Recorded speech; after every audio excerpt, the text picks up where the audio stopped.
Oh, this is the first attempt at a stream on YouTube with the new setup. And that camera's not in a very good spot, is it?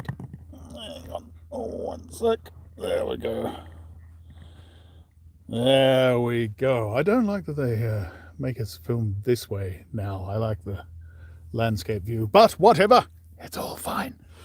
We are recording some Sherlock Holmes.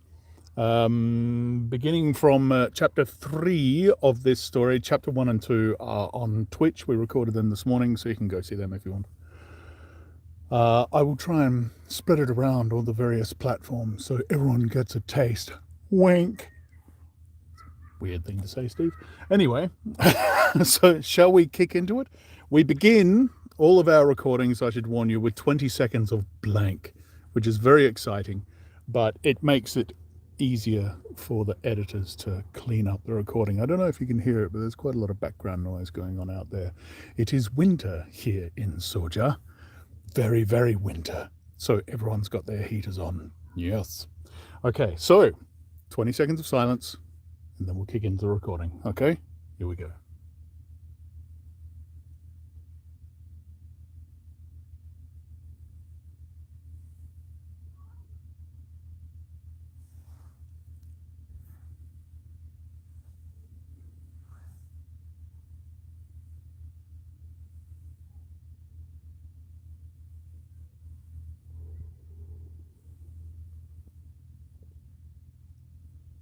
Chapter 3, In Quest of a Solution. It was 5:30 before Holmes returned.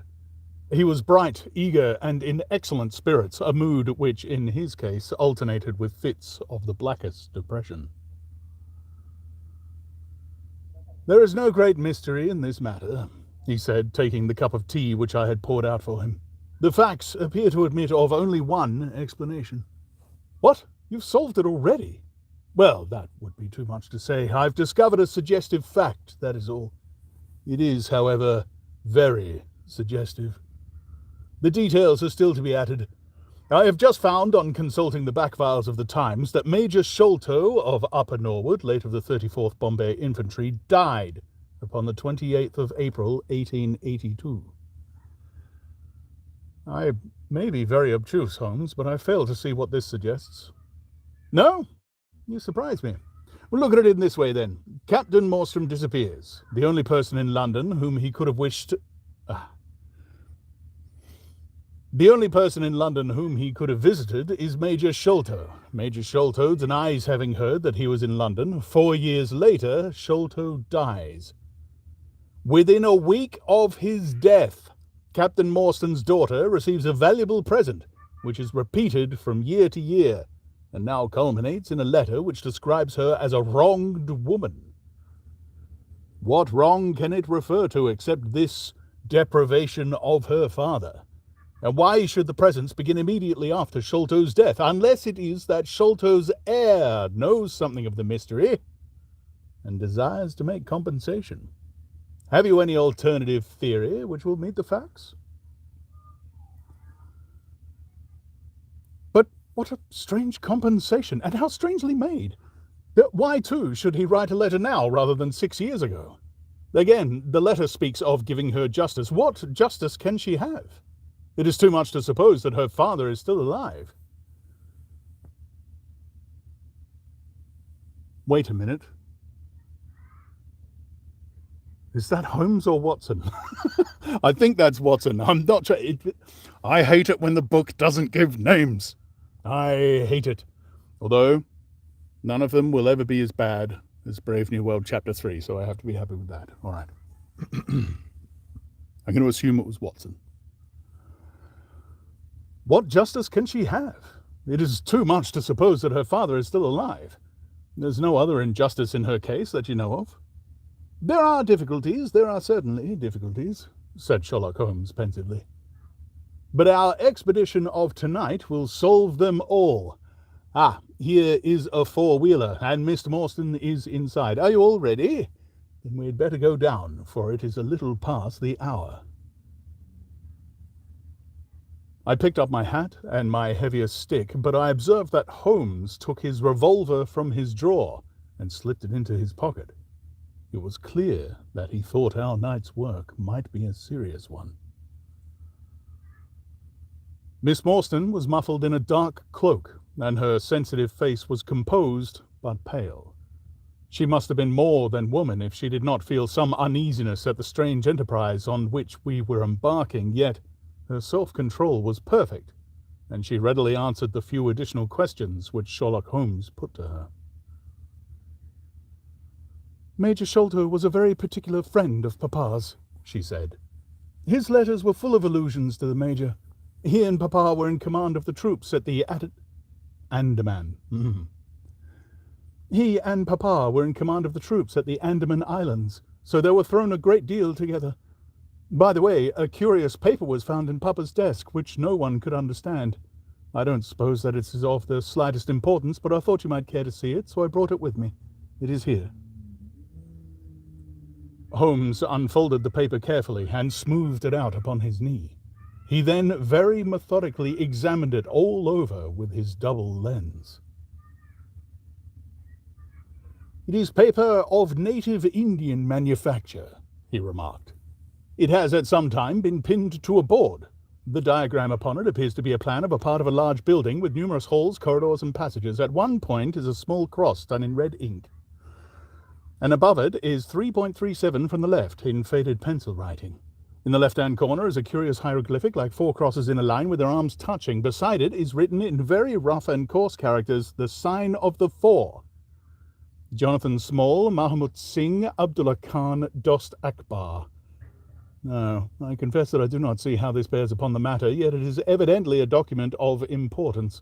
It has been kept carefully in a pocket-book, for the one side is as clean as the other." "It was in his pocket-book that we found it." "Preserve it carefully, then, Miss Morstan, for it may prove to be of use to us. I begin to suspect that this matter may turn out to be much deeper and more subtle than I at first supposed. I must reconsider my ideas." He leaned back in the cab, and I could see by his drawn brow and his vacant eye that he was thinking intently. Miss Morstan and I chatted in an undertone about our present expedition and its possible outcome, but our companion maintained his impenetrable reserve until the end of our journey.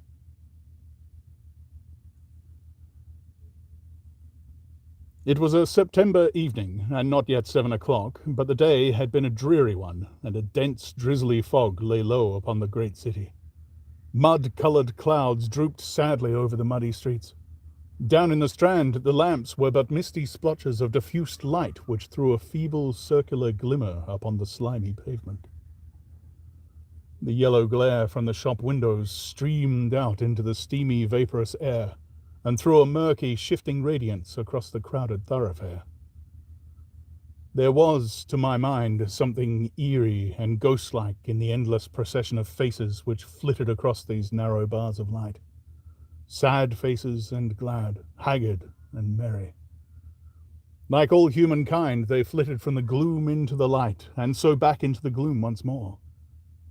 I'm not subject to impressions, but the dull, heavy evening, with the strange business upon which we were engaged, combined to make me nervous and depressed.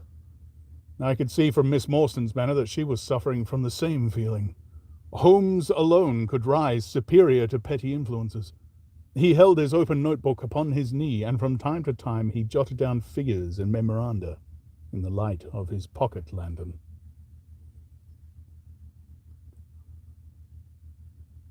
At the Lyceum Theatre, the crowds were already thick at the side entrances. In front, a continuous stream of hansoms and four-wheelers were rattling up, discharging their cargoes of shirt-fronted men and beshawled, bediamonded women. We had hardly reached the third pillar, which was our rendezvous, before a small, dark, brisk man in the dress of a coachman accosted us.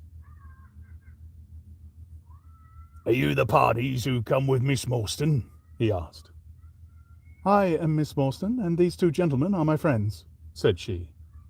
He bent a pair of wonderfully penetrating and questioning eyes upon us. "You will excuse me, miss," he said with a certain dogged manner, "but I was to ask you to give me your word that neither of your companions is a police officer." I give you my word on that, she answered. He gave a shrill whistle, on which a street Arab led across a four-wheeler and opened the door. The man who had addressed us mounted to the box while we took our places inside. We had hardly done so before the driver whipped up his horse, and we plunged away at a furious pace through the foggy streets. The situation was a curious one. We were driving to an unknown place on an unknown errand, yet our invitation was either a complete hoax, which was an inconceivable hypothesis, or else we had good reason to think that important issues might hang upon our journey. Miss Mawson's demeanour was as resolute and collected as ever. I endeavoured to cheer and amuse her by reminiscences of my adventures in Afghanistan, but, to tell the truth, I was myself so excited at our situation and so curious as to our destination that my stories were slightly involved. To this day, she declares that I told her one moving anecdote as to how a musket looked into my tent at the dead of night, and how I fired a double-barreled tiger. There. Let's do that whole sentence again, shall we?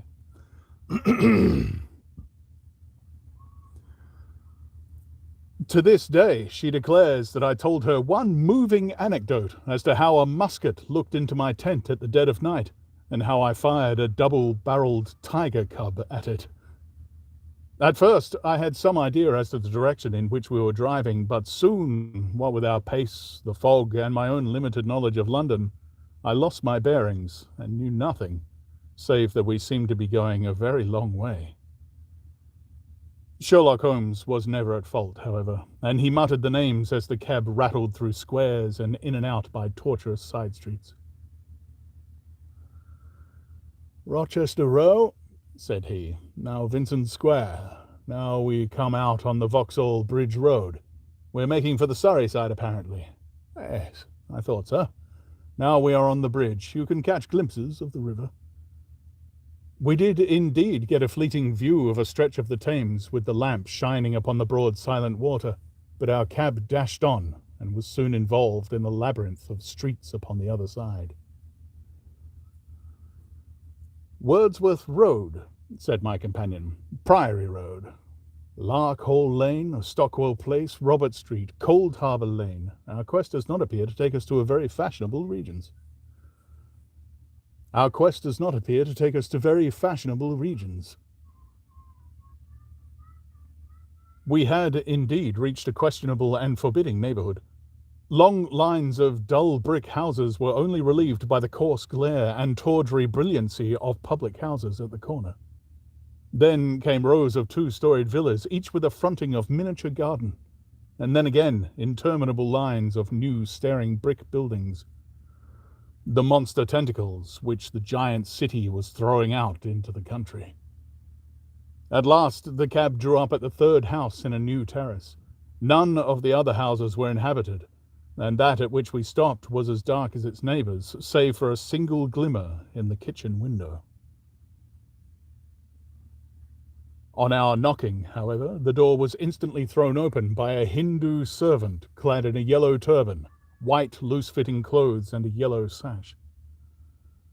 There was something strangely incongruous in this oriental figure framed in the commonplace doorway of a third-rate suburban dwelling-house. And now, a choice.